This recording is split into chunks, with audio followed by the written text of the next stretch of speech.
wabarakatuh. Perkenalkan, nama saya Yuli Musfiani dari Prodi Teknologi Pendidikan Kelompok 1. Baik, langsung saja saya akan memaparkan materi yang akan saya bawakan, yaitu perkembangan teknologi di negara maju dan berkembang. Perkembangan awal teknologi pendidikan. Pada awalnya, teknologi pendidikan berkembang sebagai bidang kajian di Amerika Serikat.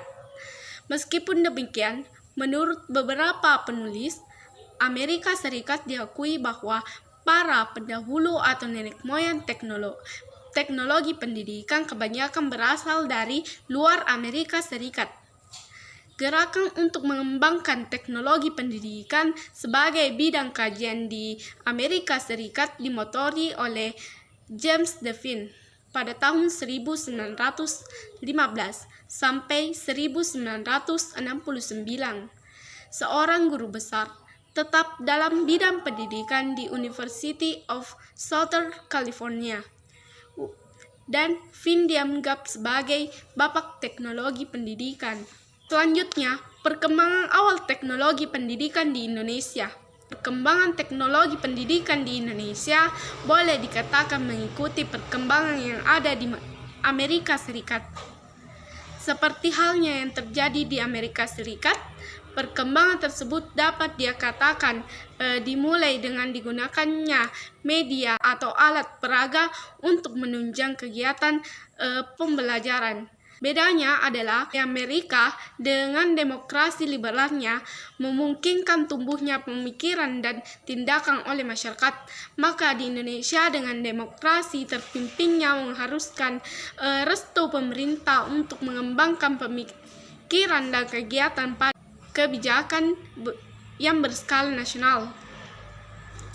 Sebenarnya sudah ditetapkan dalam Repelita 1 dalam rumusan program pembangunan pendidikan, ditetapkan untuk menggunakan media massa seperti radio dan televisi untuk meningkatkan mutu sekolah dasar.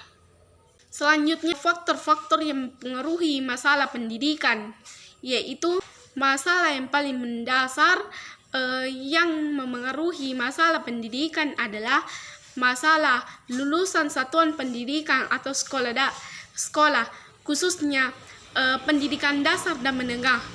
Menurut sejumlah pakar pendidikan, cenderung tidak mempunyai nilai tambah, sehingga muncul kesan bahwa orientasi satuan pendidikan adalah kegiatan yang bersifat rutin saja, tidak mempunyai arah yang jelas. Faktor lainnya adalah kemampuan dan keterampilan mereka masih kabur dalam merespon pemenuhan kebutuhan hidupnya. Hal ini karena pemerolehan pendidikan dan pelajaran di sekolah belum mampu menjamin pemenuhan kebutuhan hidupnya bila dilihat dari sudut ekonomi.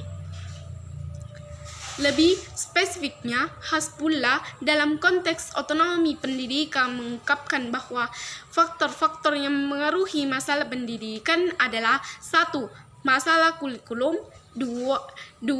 Masalah sumber daya manusia, 3. Masalah dana, sarana dan prasarana, 4. Organisasi kelembagaan, 5. Masalah perundang-undangan, dan masalah pembinaan dan koordinasi. Dapat dipahami bahwa faktor-faktor yang mengaruhi masalah pendidikan sangat kompleks, terutama yang berkaitan dengan pengambilan kebijakan pendidikan. Antara lain, tidak adanya batasan yang tegas apakah urusan pendidikan oleh pemerintah provinsi dan kabupaten kota masih bagian dari manajemen pendidikan, atau manajemen itu hanya pada satuan pendidikan sekolah saja. Selanjutnya, landasan-landasan perkembangan teknologi pendidikan. Usaha khusus yang terarah dan terancam bukan sekedar menambah apa yang kurang, menambal apa yang berlubang, dan menjahit apa yang sobek.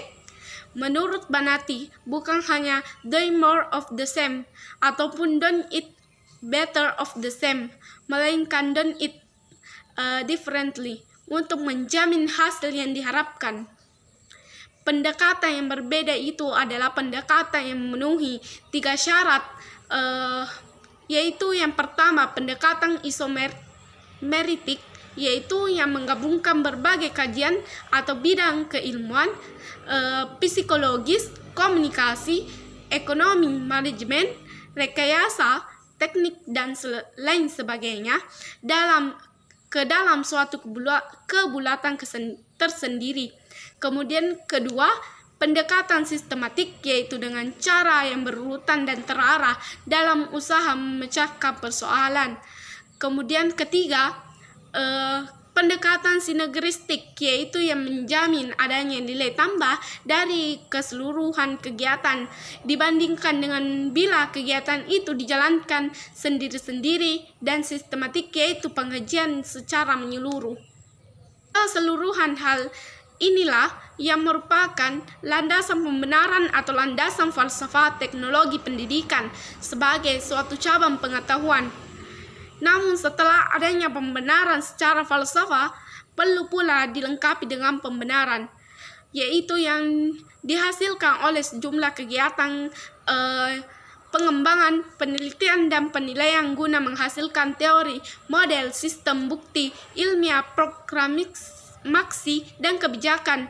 Dalam tulisan ini terlalu singkat untuk dapat diungkapkan hasil-hasil kegiatan ilmiah tersebut.